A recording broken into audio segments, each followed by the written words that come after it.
Hello everyone, and welcome back to my channel, where everything you're about to hear and see has been done in one take. I'm your host, the One Take Man. Today's video sees me continue Courage the Cowardly Dog Month with a look at Season 3. And more precisely, as the title in front of you already reveals, every Season 3 Courage the Cowardly Dog Courage the Cowardly Dog episode ranked from worst to best.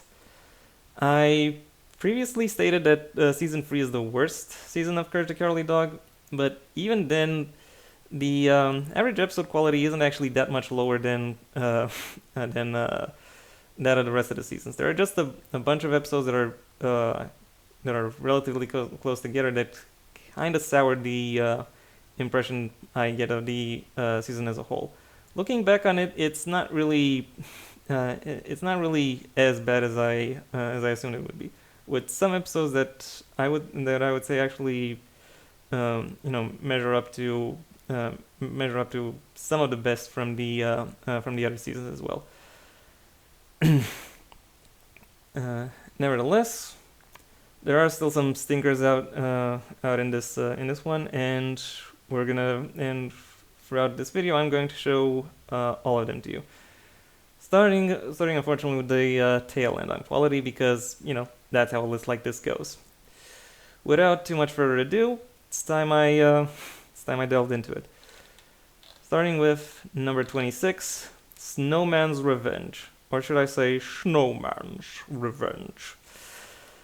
This episode is absolutely character assassination. Like, it took one of the more intriguing villains of season 1, maybe not the most distinctly memorable, but the one that had the most engaging backstory, and somehow took all of that away by ruining the impressions people had over over this character's seriousness, by giving him a musical number and and all that. And it wasn't like a broody gothic serial number that would have emphasized the seriousness. It was a upbeat, and it was like, look, I won kind of thing. And I'm like, that really soured the mood on this character this character in general. The more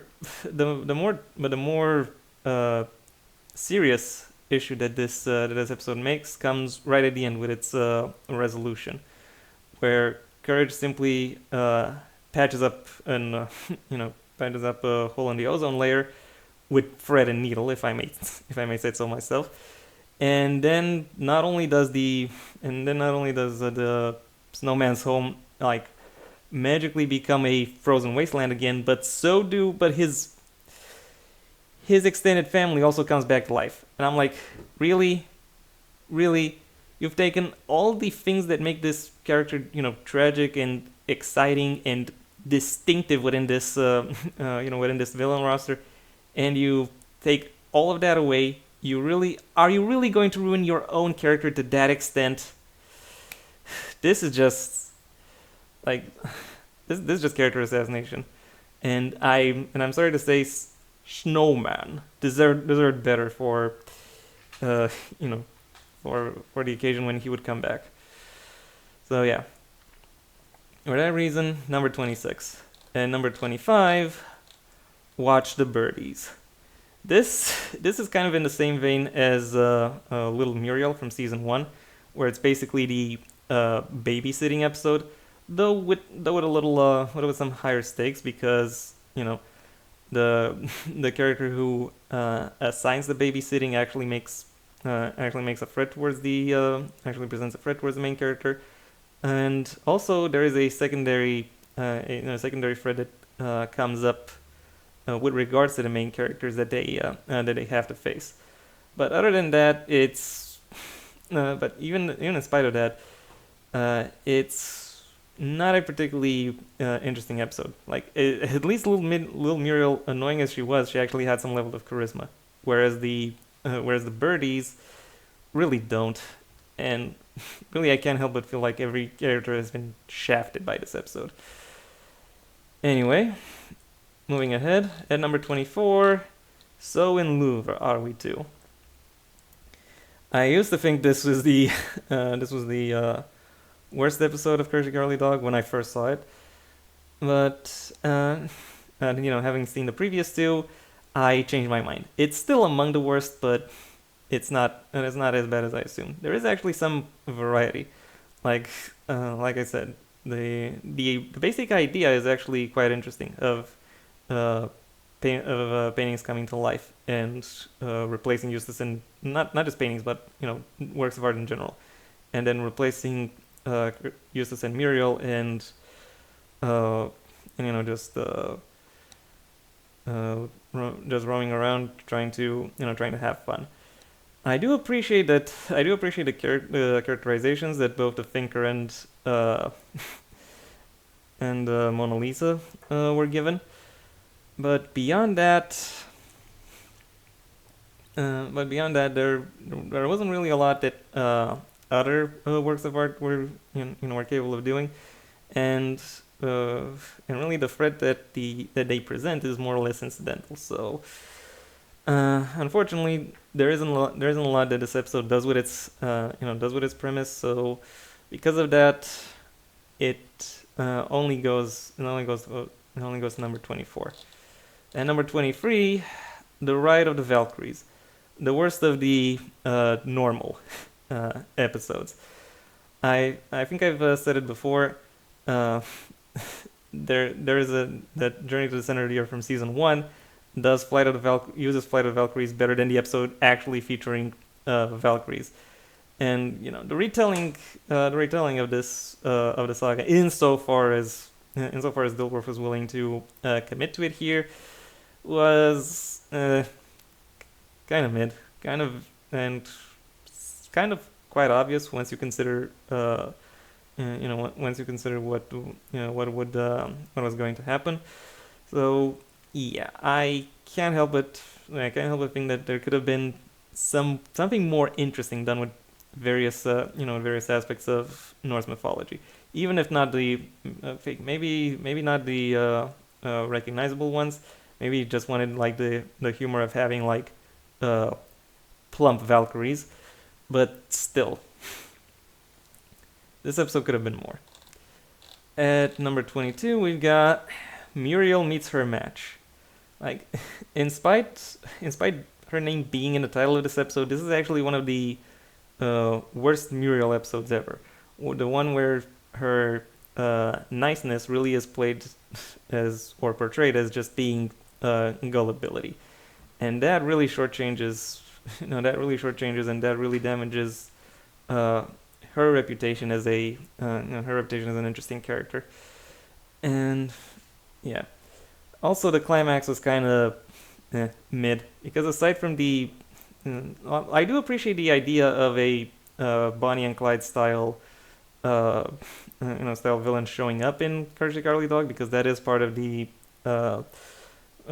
the romantic aspects of the Midwest, insofar as the Midwest has any romantic aspects. But it is only the Bonnie figure that gets any kind of development. The Clyde doesn't really, and the development the Bonnie figure receives is unfortunately at the expense of a pre-existing character, which, yeah, gotta say, disappointing. At number 21, Courage Under the Volcano. I actually had a relatively positive impression when I first saw that, because I was thinking, well, look at that. It's Courage doing a fun adventure story correctly. But looking back on it, it kind of doesn't. It's kind of not as impressive as I remember it to be, and it really relies a lot on a stereotype of backwards tribal people and backwards natives. And all I can think of, this might have been interesting at the time, but it is another one of those episodes that hasn't aged well, and not just from a political correctness point, but from a general entertainment position. It's not exactly one of the timeless episodes that people will be returning to when it comes to this series. So for that reason, it closes out the bottom quarter, more or less. At number 20, we've got Campsite of Terror. Really, what can I say about this episode? Other than the fact that I didn't even remember its villains when I did my villain ranking last year. It's kind of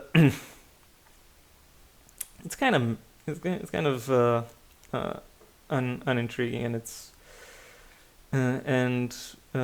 based around some ideas that I think that I definitely think this show could have done in a more intriguing manner.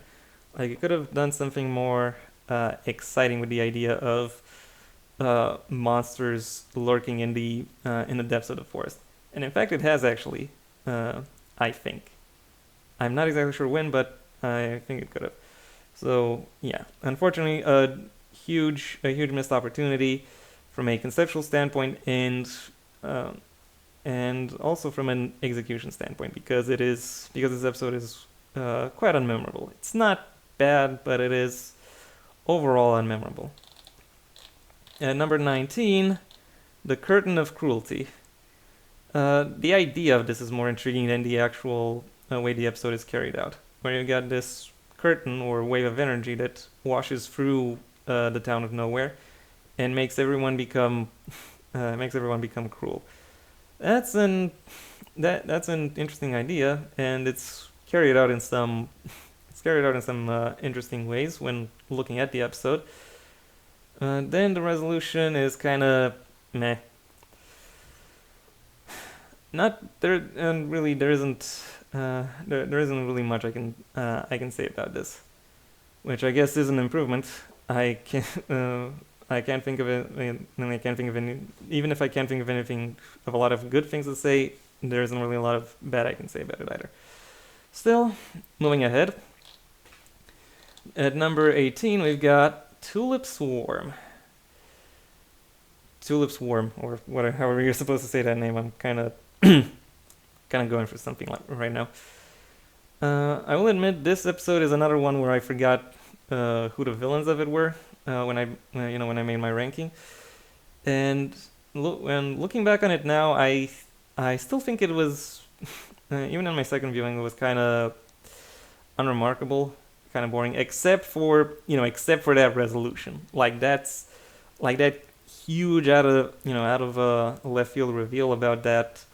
About that giant alien girl, that was intriguing. That was enough to help this episode stand out beyond its beyond the rest of the ones I've already showcased.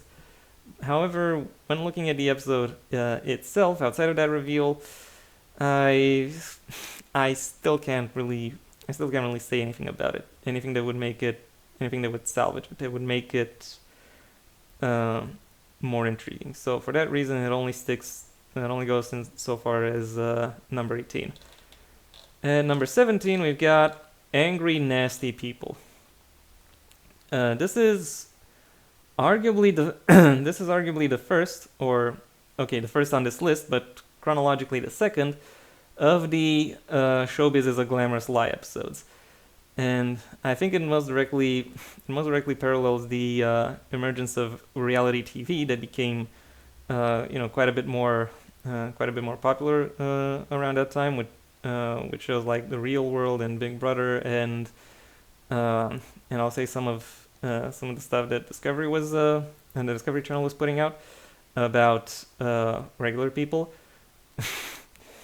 and yeah, I think this episode, while it delivers a solid commentary, it is also quite simplistic and not particularly engaging. However, there is one aspect of it that does still make it a little bit more timeless, namely the fact that Eustace himself gets replaced by Mr. Nasty on his own show. So it's kind of a very interesting. It's very interesting parallel to the kinds of things that were quite directly relevant to the WGA strike that WGA or SAG-AFTRA strike that took place earlier this year about the actors' images being used without their consent via AI and shit.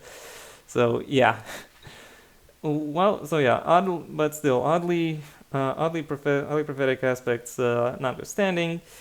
This is so far as Angry Nasty People goes. Other episodes are just better. And number 16, we've got The King of Flan. I am actually very surprised that The King of Flan made it this high. I made the list, and I'm still surprised by it, because I think I've already said this, that I've said that the King of Flan is actually among the worst, or flat out the worst villain of Courage the Cowardly Dog. But even still, he has his own exciting and distinctive energy about himself that makes the rest of the episode around him come that much more to life. And it is really the rest of this episode and it is really the full episode that I'm judging here, and how the characters change once they once they fall under the King of Flan's influence. So yeah, and particularly I like the chasing that occurs between the King and Courage, towards the end of his tenure. Still, on the end of this episode, so there are actually quite a few redeeming aspects to this episode, but not enough to push it any further. So King of Flan stays at number 16. At number 15, Conway the Contaminationist. Because every single cartoon has to have one of those episodes that is strictly about filth. And in this case, we got Conway the Contaminationist, who basically lives in filth and pollution and says that is how he got to live to an extraordinarily high age. And then compels Muriel and Eustace to live the same way, and that in turn leads to them being like very sickly, very pale. So I have to say this episode from a visual standpoint is actually among the better ones of the season, because like everything about this episode and about how it develops turns out looks filthy, looks disgusting, and that is actually what it was intended to be, and it actually manages to bring that out in some interesting and new ways, and yeah, for that reason I have to say well done, and I particularly find myself enjoying the conclusion of it, looking back, even though it is quite simplistic, even by cartoon standards. Moving ahead, at number 14, Cats Under the Sea. This episode is I think the fourth standalone Cats episode, and the last episode where Cats is the main villain. He does show up again, but in Ball of Revenge in season 4. I'll talk about that when I get to it. And the thing about Cats Under the Sea is that it's kind of another one of those episodes where it's similar in a way to Club Cats, where the titular villain lures people in, and then in some way screws them over, with Courage having to save them. Nevertheless, the focus really isn't on Cats himself, or on anything about him that is particularly menacing or frightening. So it's just kind of another tussle episode, not directly distinguishable in any meaningful way. So for that reason, it only makes it to number 14. At number 13, we've got The Dome of Doom. This one I actually have to applaud it for the sheer creativity of it, because it takes it puts the obvious questions of well, these people are farmers, but we don't actually see them doing any farm work. So, and so this episode kind of addresses that by putting their house under a dome, which also has accelerated plant development. And then when they see just how lush their garden has become, they go, they decide that they might go out to eat something from the garden, only to instead find out, psych, the garden actually is out to eat them. I like the reversal of it, and I like the way it's played out, and the way the tension really escalates throughout the episode. But beyond that, I'm I have to say the episode is about only half interesting, which is why it only makes it to the halfway mark of this list. Because really, the ending, I can't recall the ending. I can't recall what it is that makes it distinctive. Like I probably should have checked the wiki, given I did crib these images off the wiki when I made this doc. But still, still the point is, I want to see how well these episodes fare, on their own. And unfortunately, this one, while it has a good first half, doesn't have an equally compelling second half, which is why it only makes it to number 13. At number 12, Swindlin' Wind. The one of two Shirley episodes in this season, and I think this is the only season that has. No, I don't think it definitely is the only season that has two Shirley episodes. Maybe it was cursed, and that's why I think it's the worst.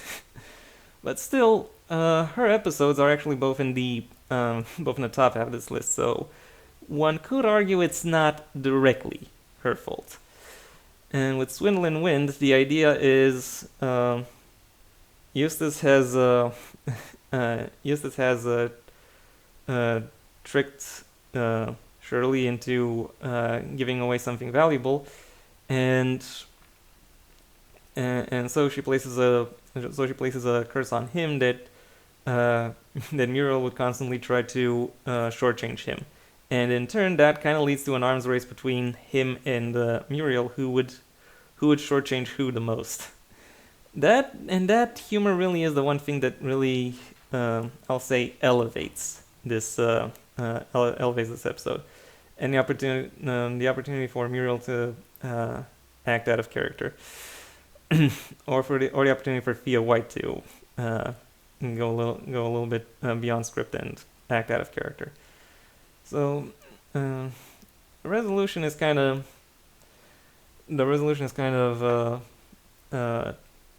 not particularly exciting, but at the very least I remember it, and I think it showcases something very interesting about Shirley herself, and namely how when I did my villains ranking, I said about her that she's not really a villain. She's more of a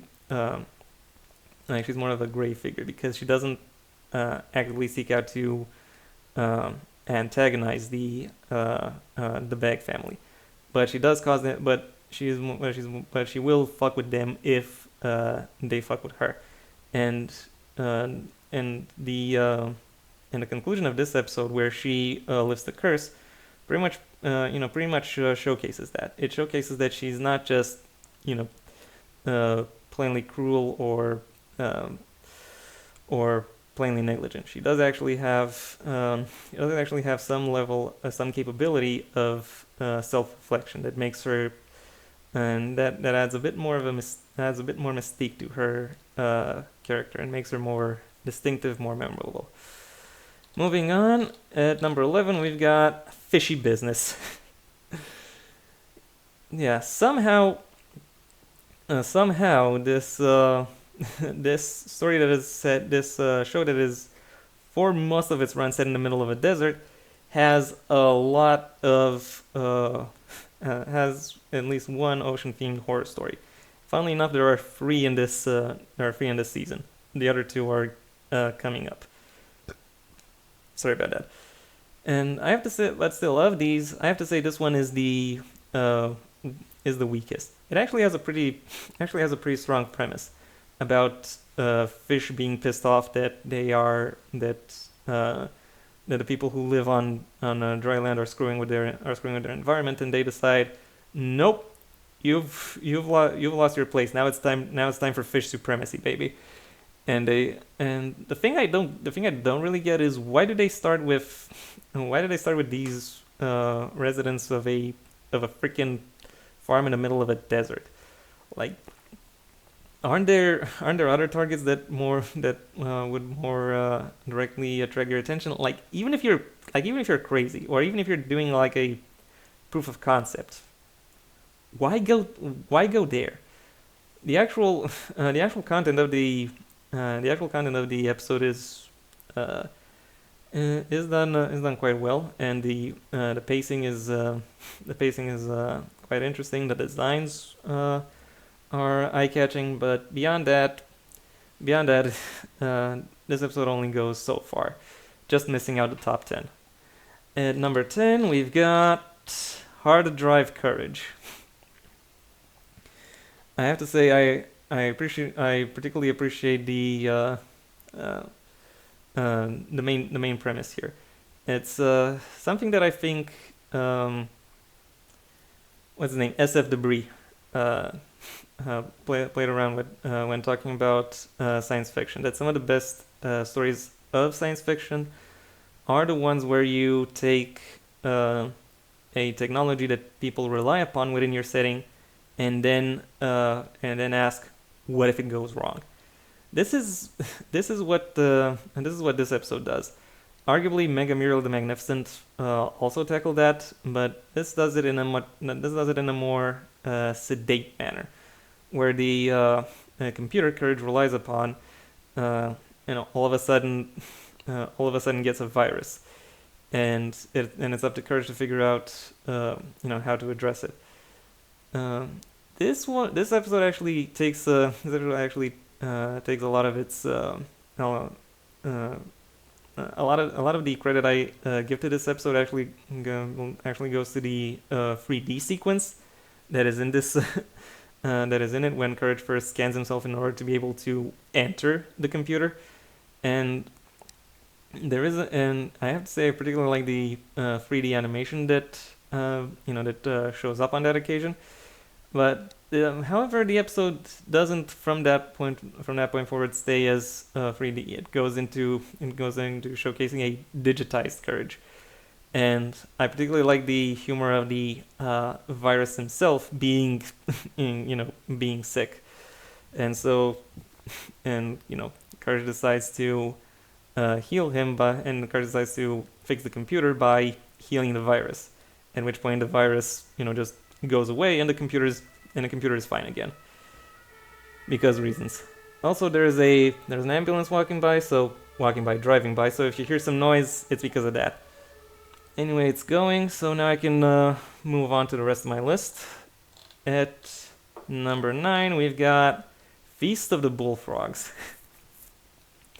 This one was actually quite quite an interesting one, because you got a fraud kingdom taking over a bullfrog kingdom, more precisely, who, after seeing their pond dry up, decides that they will take over the back farmhouse to make that their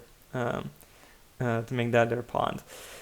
And yeah, the idea itself is quite crazy, but I particularly like the realization of the episode, of how the hierarchy of how the frog society works, how they decide to integrate the residents of the back farm in it, and somewhat more creepily how Eustace and Muriel get assimilated within that, because they are told to act like frogs, and then they literally turn into frogs.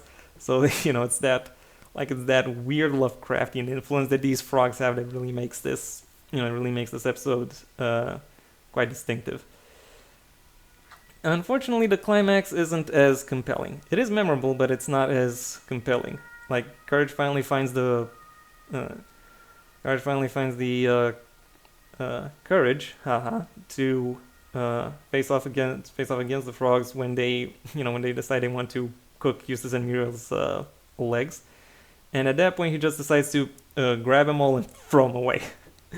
Okay, I get where it comes from a comedic standpoint, but I don't think it is like particularly memorable or particularly interesting. So for that reason, Feast of the Bullfrogs only makes it to number 9, just outside of what one could classify as the first third of this list.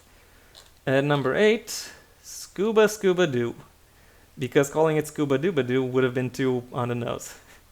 It is perhaps not surprising that the Scooby-Doo franchise was the first one, and so far only franchise that Courage the Cowardly Dog crossed over with.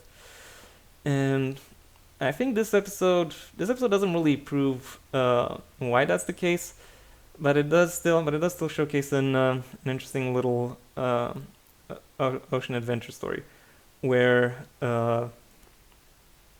where Eustace, Muriel, and Courage go on a little tropical adventure, and while scuba diving, they find a civilization of small ocean people, which happen to control a sizable resource that that Eustace's mother needs in order to further her business.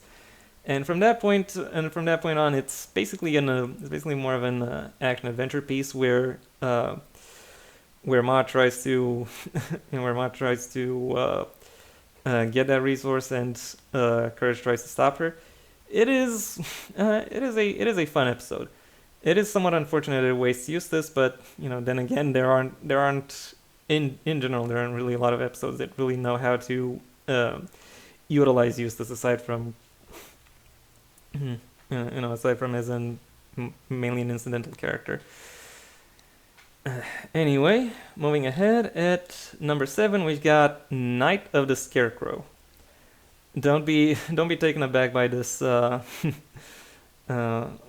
card. It's actually a little bit misleading because the story isn't about a scarecrow arriving at the Bag farmhouse and like terrorizing them into him taking it over or something like that. It's more like the Bag farmhouse finds the scarecrow, mends it, and then the scarecrow tries to find a way to appear scary, and kind of consistently fails at it.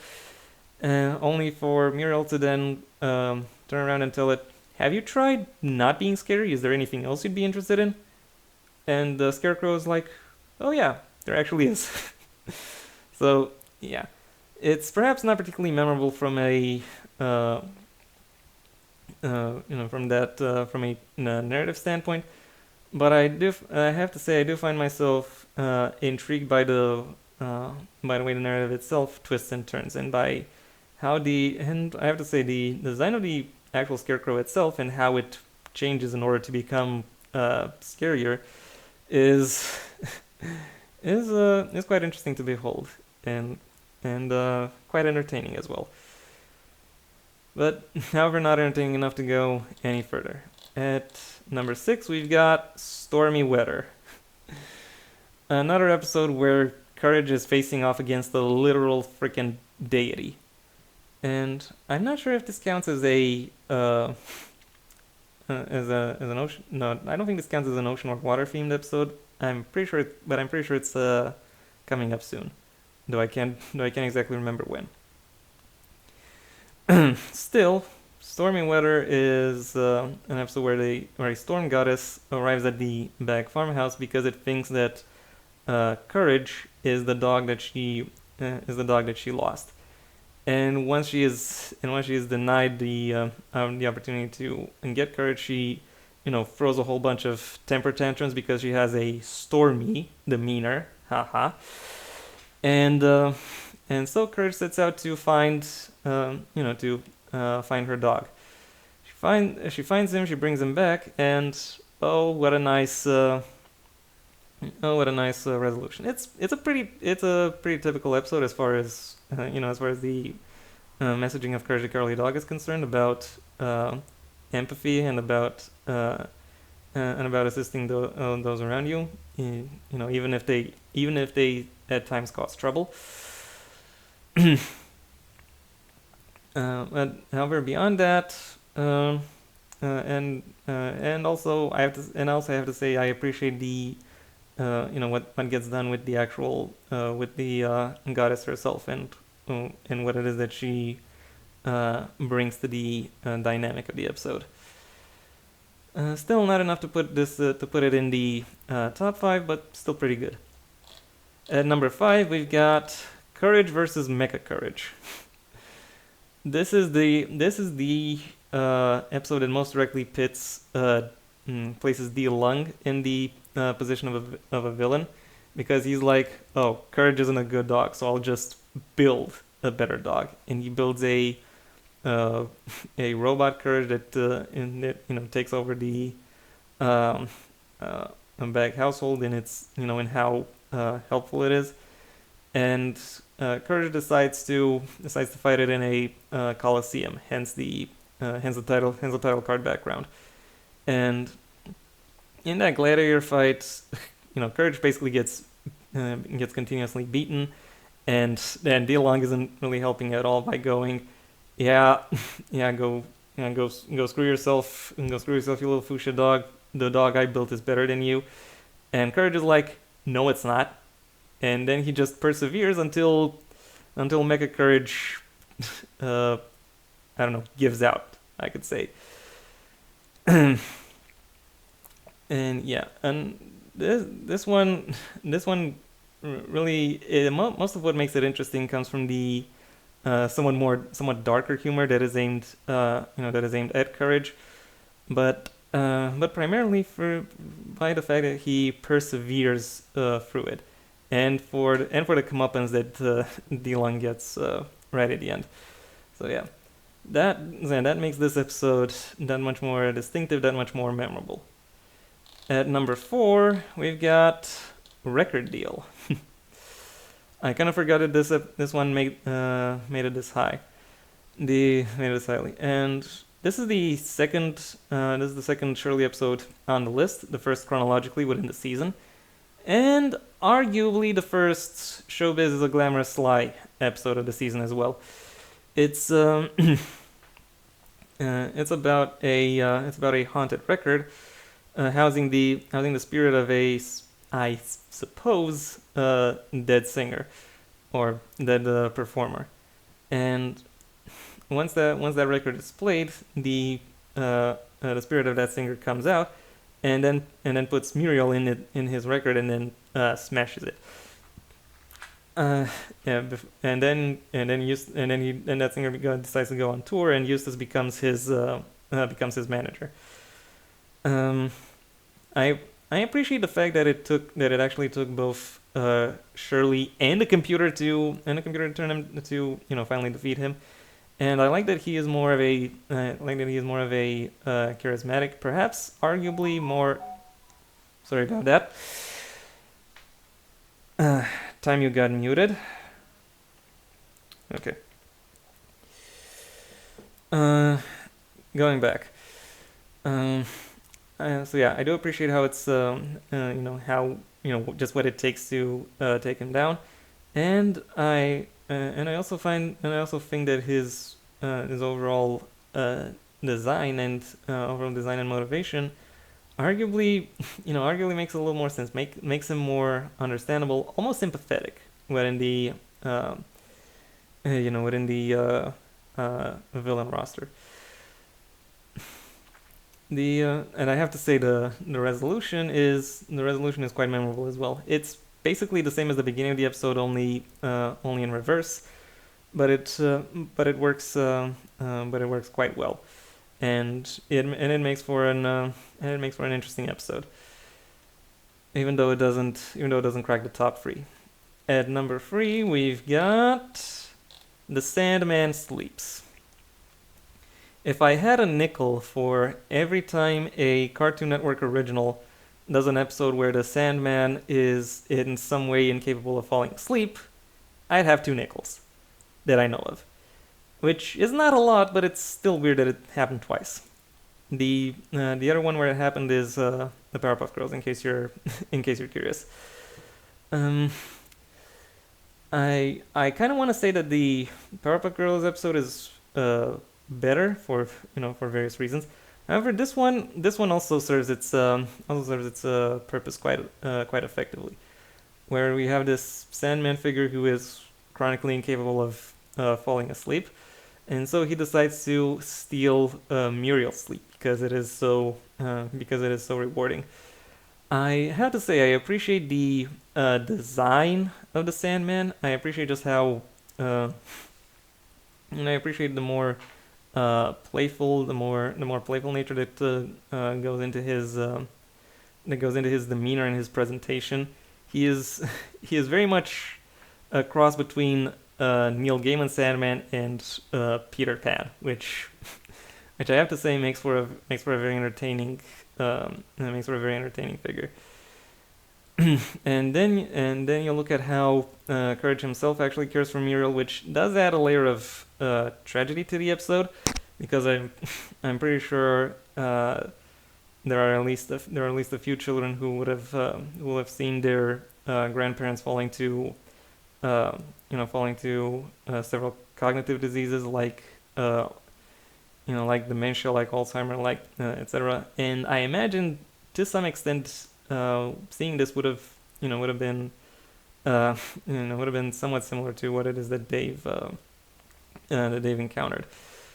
Um, nevertheless, this episode does actually get a happy ending and a very rewarding happy ending as well.